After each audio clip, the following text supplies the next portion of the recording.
안녕하세요. 생활에 꼭 필요한 법률 정보를 알기 쉽게 설명해드리는 로원TV의 이상혁 변호사입니다. 코로나 때문에 생활에 많은 제약이 발생하고 있는 요즘인데요. 여기에 더해서 정부에서 백신 패스까지 도입하게 되면서 이제는 백신을 접종하지 않은 상태라면 마트에 장보러 가는 것조차도 어려운 상황이 되었습니다.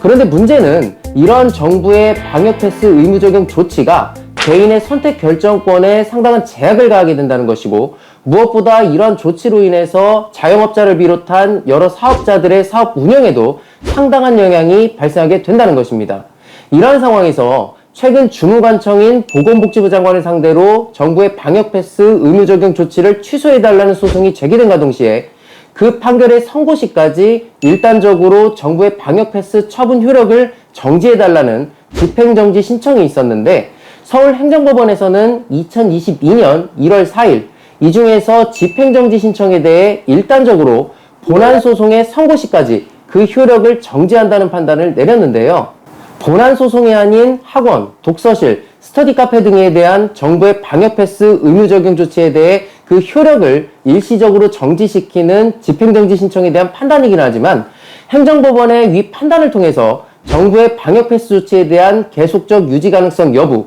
구체적으로는 다른 업종들에 대해서도 정부의 방역 패스 처분이 가능할 수 있는 것인지를 짐작해 볼 수 있을 것 같은데, 오늘 로원TV에서는 행정법원이 어떠한 이유로 일부 업종에 대해서 정부의 방역 패스 처분 요력을 정지시켰던 것인지, 위 집행정지 결정의 주요 내용을 살펴봄으로써 위 의문들에 대한 해답을 찾아보도록 하겠습니다.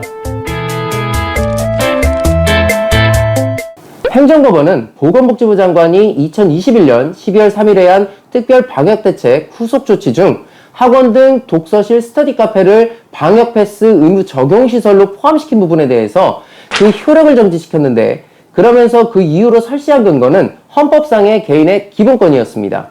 행정법원이 집행정지 결정의 이유로 설시한 헌법상의 기본권과 그 설시 내용은 다음과 같습니다.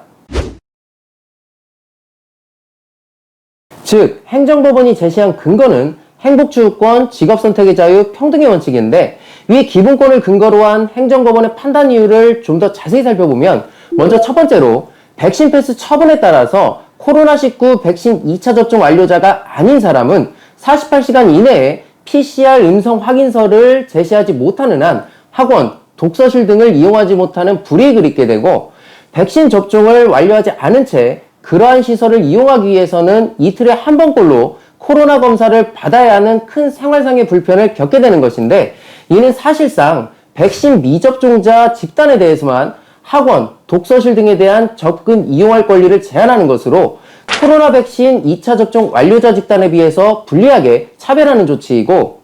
두 번째로 학원, 독서실 등 업종과 관련하여서는 진학시험, 취직시험, 자격시험 등에 대비하려는 사람들의 학습권이 현저히 제한되는 문제가 발생하여 사실상 그들의 교육의 자유, 직업 선택의 자유 등을 직접 침해하는 조치에 해당할 수 있고, 이는 백신 미접종자 집단에게만 중대한 불이익을 주는 조치가 될 수 있으며,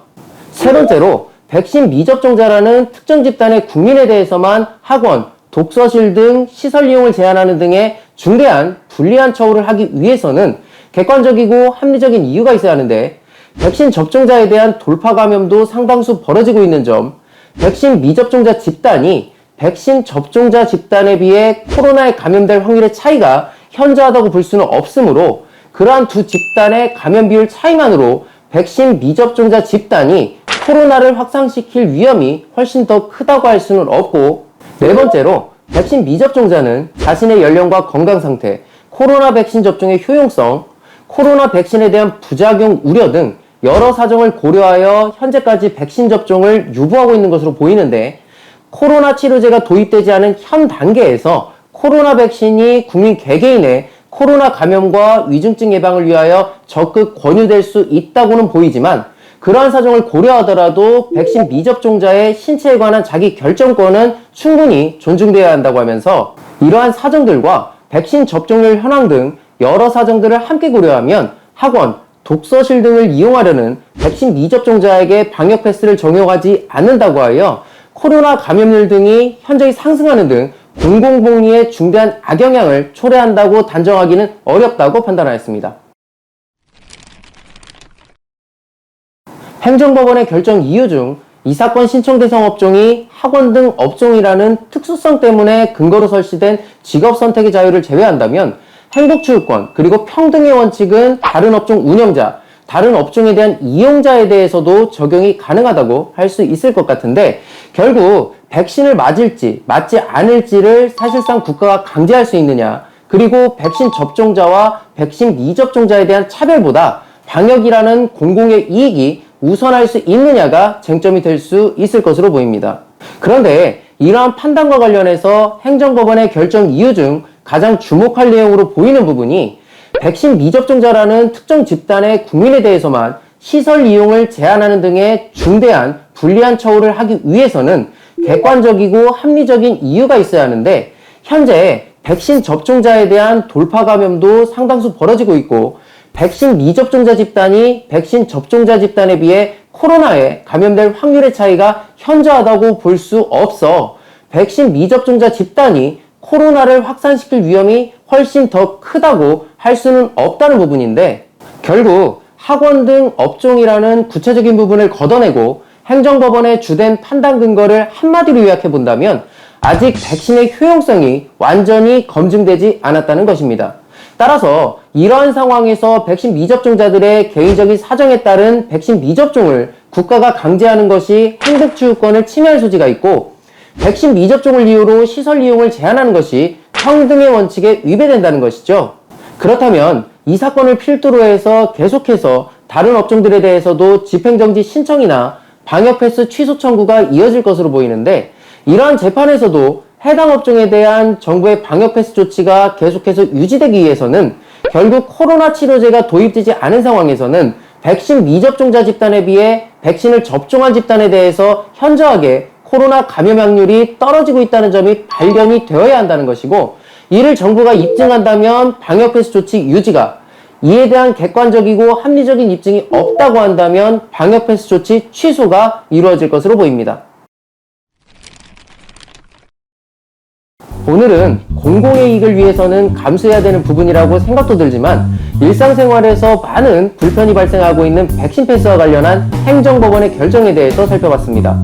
결국 오늘 살펴본 내용을 정리하여 보자면, 코로나 백신이 현재 상태로 드라마틱한 효과가 있다고 볼 수 있느냐, 나아가 이러한 코로나 백신 효능이 국민들의 기본권을 제한할 정도로 의미가 있다고 할 수 있느냐라고 정리할 수 있을 것인데, 이는 앞으로 이어질 모든 재판에서도 주요 쟁점이 될 것으로 보이고, 소송 당사자 중에 백신 패스 취소 신청인 쪽에서는 백신으로 인한 방역 효과의 무용론을,